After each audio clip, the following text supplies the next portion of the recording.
Assalamualaikum warahmatullahi wabarakatuh. Salam sejahtera, salam keluarga Malaysia. Yang berbahagia, Datuk Jamaluddin Nasir, Group Chief Executive Officer, Malaysia Rating Corporation Berhad. Esteemed speakers and panelists of this conference, members of the media, ladies and gentlemen, first and foremost, I would like to thank the Malaysia Rating Corporation Berhad for inviting me to deliver this keynote address at MARC360, Sustainable Development Financing 2022 Conference.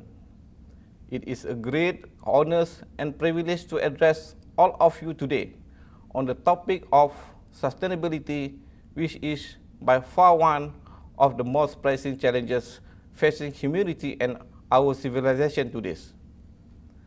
As many of you are aware, I spent last week in London meeting with members of the business and investment communities, as well as rating agency and key international media stakeholders. Overall, Malaysia's sustainability policy and initiative captivated the interest of many, particularly those relating to sustainable financing. Alhamdulillah, based on the feedback we have received so far, they believe Malaysia is on the right tracks. However, we must never become complacent in the face of these complex challenges. One thing is certain, sustainability, especially sustainable development, is no longer an afterthought.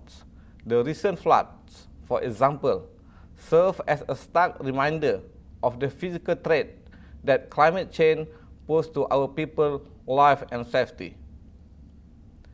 This has strengthened MOF commitment to sustainable development and building resilience in order to create a stronger and more inclusive economy.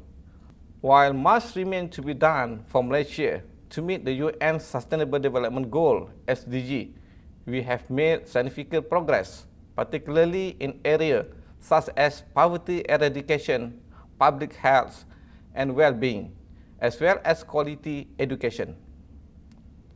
Therefore, in today's address, please allow me to discuss some of these challenges and share with you what we at the MOF have been working on, as well as future opportunities. Ladies and gentlemen, it has been over 2 years since COVID-19 has had an unprecedented impact on countries all over the world.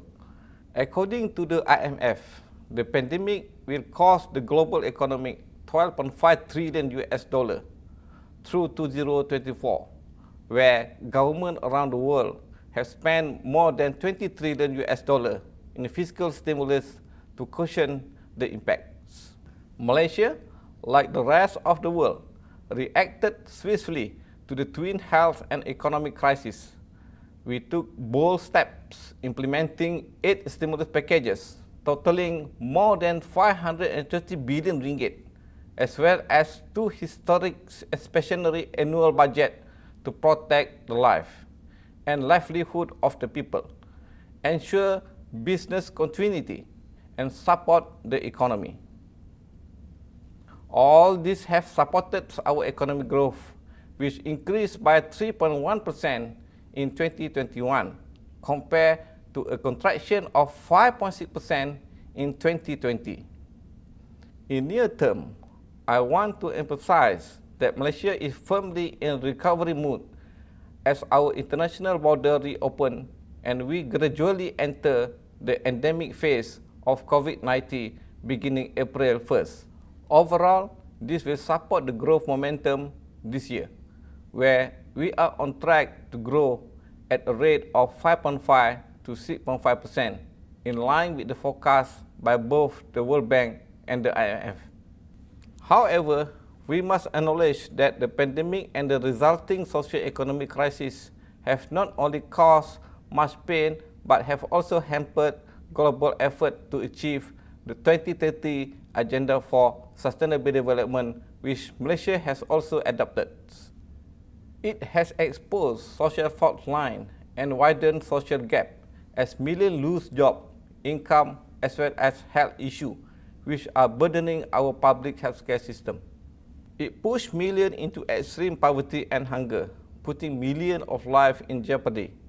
The pandemic has also derailed various sustainability efforts.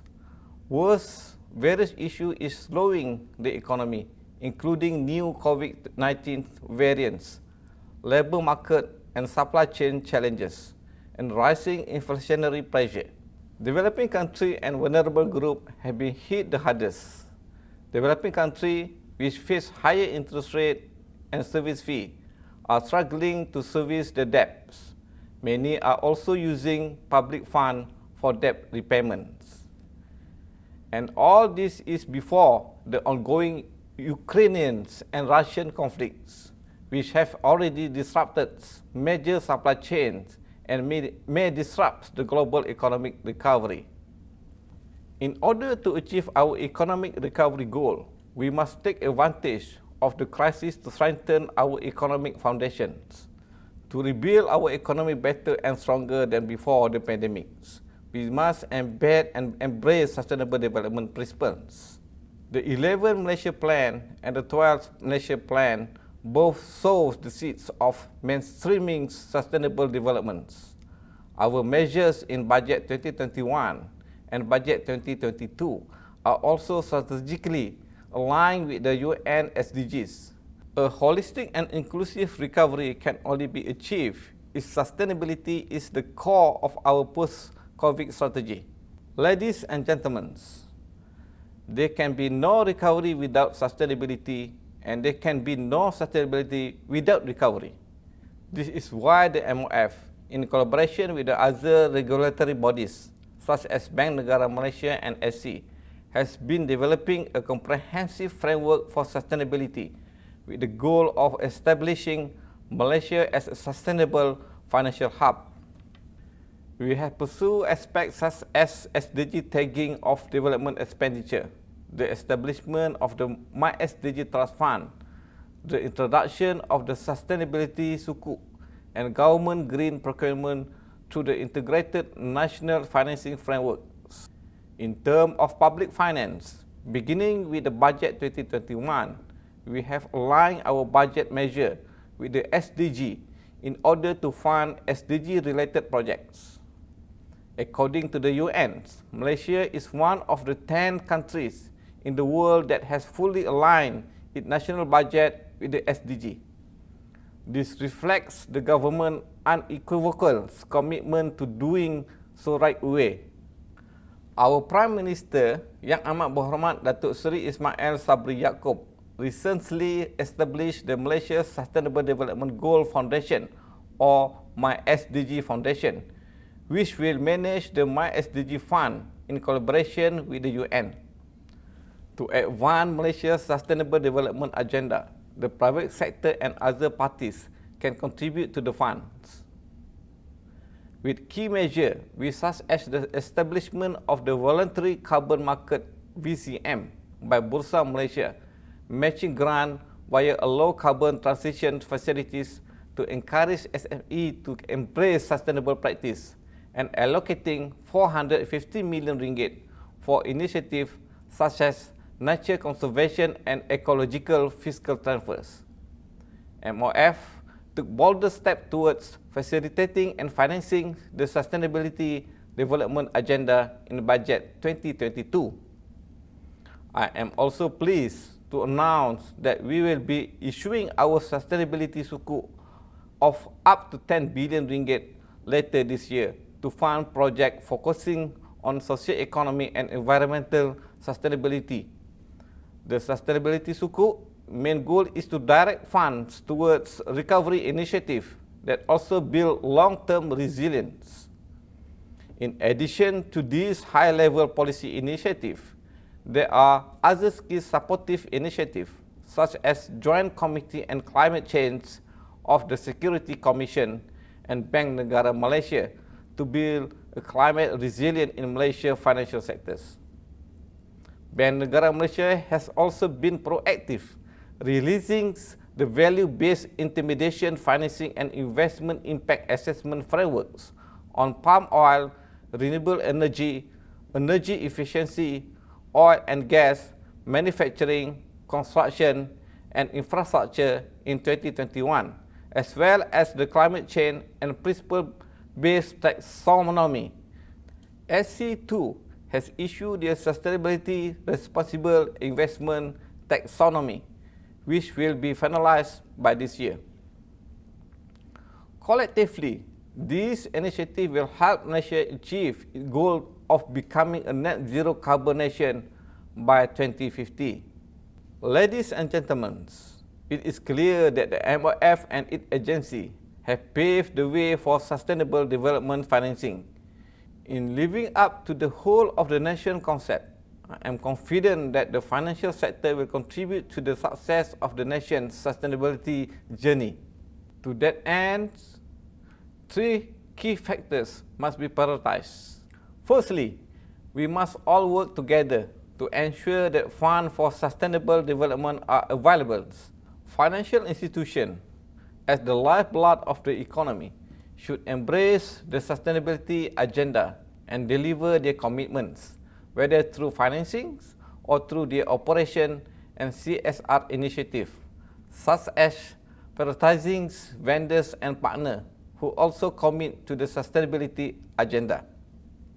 Secondly, because we are racing against time to mitigate the effect of climate change or other future shocks, financial institutions must assist the government in mainstreaming the sustainability agenda across as many sectors and industries as soon as possible. MOF has already begun budget-taking specific measures to ensure that various ministries spend in accordance with our sustainability expectation. To maintain the momentum of this mainstreaming process, financial institutions must share key data on how each industry has shaped up in terms of sustainability so that future policy can be tweaked accordingly to improve our climate adaptation and crisis mitigation strategy as quickly as possible. Thirdly, financial institutions must assist the government in enabling and improving the adaptive capacity of households and businesses. Apart from providing incentive, we must also remove barriers such as lack of information and financing, as well as behavioral bias and imperfect markets. We can support the right innovation and technologies to mitigate climate and other risks if we work together to make this information available. We want to ensure that financing is available for environmental or social solutions that may have high upfront costs by enabling startups through platforms like Penjana Capital. Furthermore, we will continue to provide direct assistance to the poorest who cannot afford to invest in adaptation initiatives. However, they are the most vulnerable to the terrible effects of climate change and other shocks, such as another pandemics. Ladies and gentlemen, finally, I must emphasize that sustainability is a shared responsibility. Globally, climate change and another global pandemics are the two most important issues that could shape, make or break this century. As a result, Malaysia must do everything possible to promote sustainable development, and the lowest hanging fruit is the financial sectors, the lifeblood of our economy. Before I conclude, I would like to thank MARC once more for these invitations to deliver the keynote address on the important topic of sustainable development financing, which highlights not only our recovery but also our future resilience. Let us all work together to strengthen our resolve and use our collective knowledge to achieve our sustainability goal sooner rather than later. On that note, I wish everyone a fruitful discussion throughout the course of this conference. Thank you.